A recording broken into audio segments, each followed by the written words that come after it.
అమ్మాయి గారు కూడా నాకు తెలిసినంత వరకు వారు డిఎస్పీ వరకు పోలీసుగా అధికారంలో ఉన్నట్టు గుర్తు నాకు. వారు నిన్న ఆకస్మిక తనిఖీ చేయడానికి ఆర్టీసీ చైర్మన్గా వెళ్ళినప్పుడు వారు ఒక యువకుడును మాట్లాడిన భాష, దుర్భాష, అసభ్యకరమైన మాటలు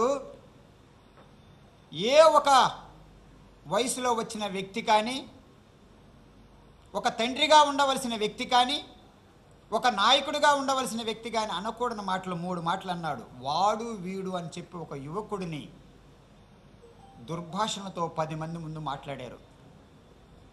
వాడిని వెధవ అన్నాడు. ఈయన కొడుకు సమానం అయి ఉండొచ్చు, వాడు ఎంత పేదవాడు అని ఉండొచ్చు. ప్రజాస్వామ్యంలో ప్రతి ఒక్కడు ప్రభువులే. మీకు అధికారంలో ఉన్న నీ బిడ్డలు మాత్రమే ప్రభువులు కాదు, నా బిడ్డలు మాత్రమే కాదు, వాళ్ళు కూడా ప్రభువులే. వాళ్ళని ఆ యువకుడిని నా కొడక అన్నాడు. ఒక రాజకీయవేత్త ప్రజాస్వామ్యంలో ఆ భాష 10 మంది ముందు, ఎవరి ముందు అనకూడదు, 10 మంది ముందు ఆ విధంగా నేను కూడా చూశాను సోషల్ మీడియాలోనే. అందరి ముందు అధికారులు ఉన్నారు, ప్రజలు ఉన్నారు, ఎంతోమంది. అంతకంటే నీచకరం ఏంటంటే ఆ చుట్టుపక్కల ఉన్న ఆ టీడీపీ నాయకులు ఇష్టం వచ్చినట్టు ఆయన రెచ్చగొట్టడం, ఆయన రెచ్చిపోవడం. అది రాజకీయమా? అది వాడు వీడంటారా, వెధవంటారా, నా కొడుకు అంటారా? ఆ రోజు మీ ముఖ్యమంత్రి అంటే మనందరం ముఖ్యమంత్రి గారు, ముఖ్యంగా టీడీపీ అధ్యక్షుడు చంద్రబాబు నాయుడు గారు ఏమన్నారంటే, ఆయన కూడా అలాగే దళితుల్ని దూషించారు. ఏ ఒక్క దళితుడు కూడా దళితుడిగా పుట్టకూడదని చెప్పి అంటారని చెప్పి ఈయన చెప్పాడు. ఈయనకి ఏమి తెలుసు? మళ్ళా తిరిగి అదే మాట అడుగుతున్నాను, దూషిస్తున్నాను ఆయన్ని.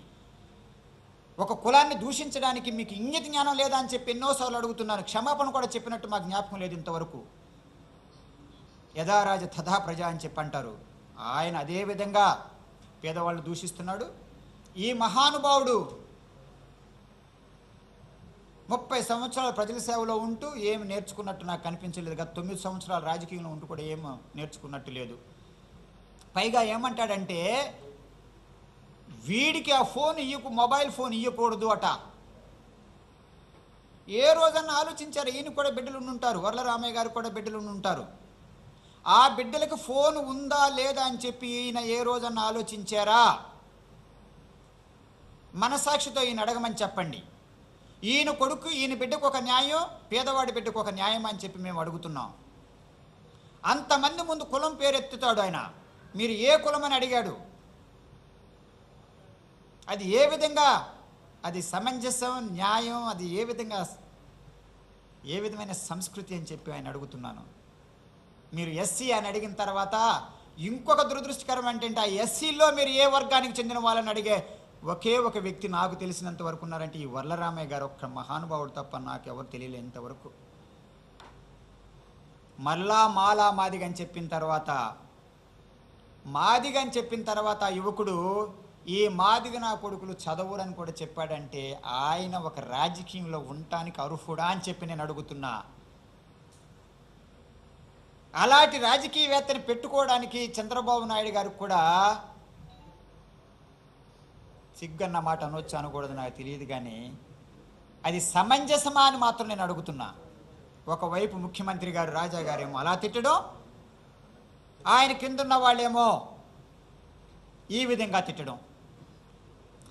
తర్వాత మీకు ఒక మాట చెప్తాను నేను వరలరామయ్య గారికి, వారికి కూడా తెలుసుకోవాలా. ఎందుకంటే నా వయసు ఉన్నా కూడా, నాకులాగా 9 సంవత్సరాల రాజకీయంలో ఉన్నా కూడా, నాకులాగా ఆయన కూడా ప్రభుత్వ సేవ చేసినా కూడా, వారికి గతం గురించి చరిత్ర తెలుసో తెలియదో ఒక్కసారి వరలరామయ్య గారికి, చంద్రబాబు నాయుడు గారికి నేను చెప్పాలా.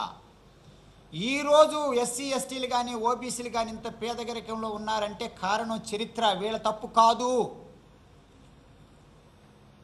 60-70 సంవత్సరాల క్రితం ఏ ఒక్క ఎస్సీ ఎస్టీ ఓబీసీ కానీ సొంతగా వ్యాపారం పెట్టుకోవడానికి హక్కు లేదు, చదువుకోవడానికి హక్కు లేదు, వారి పేరు మీద ఏ విధమైన ప్రాపర్టీ ఆస్తులు పెట్టుకోవడానికి వీలు లేదు, ఏ వ్యాపారాన్ని చేయడానికి వీలు లేదు.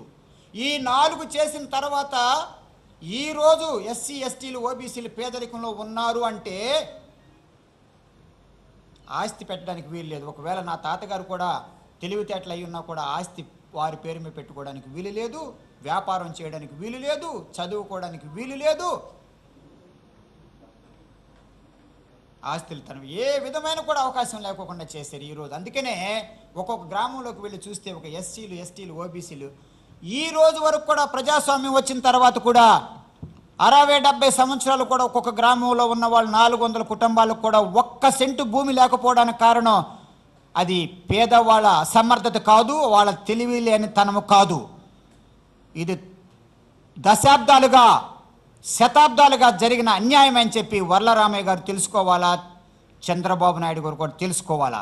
వీలే గనక సరైన రాజకీయం అని తెలిసి ఉంటే, సరైన రాజకీయవేత్తలంటే ఈ అసమానత్వాన్ని ఏ విధంగా తగ్గించాలో వాళ్ళు పాటుపడాలి. కానీ ఈ విధంగా అవమాన పెట్టడానికి, దుర్భాషలాడడానికి వారికి ఏ విధమైన హక్కు లేదు.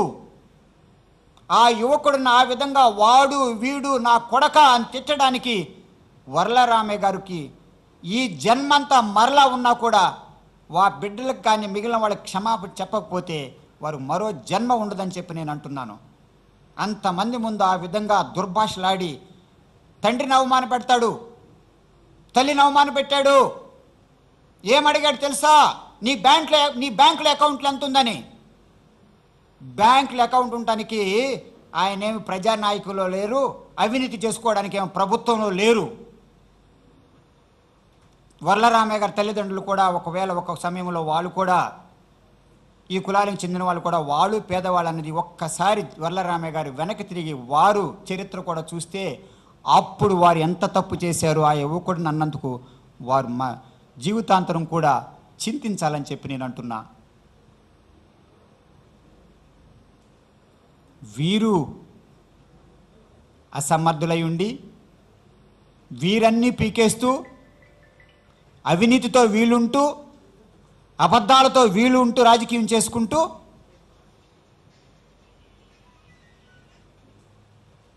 ఏమాత్రం కూడా తెలుగుదేశం వాళ్ళ అధికారంలో కొనసాగడానికి ఈ విధమైన పాలన చేసుకోవడానికి వారికి నైతికంగా హక్కు లేదు.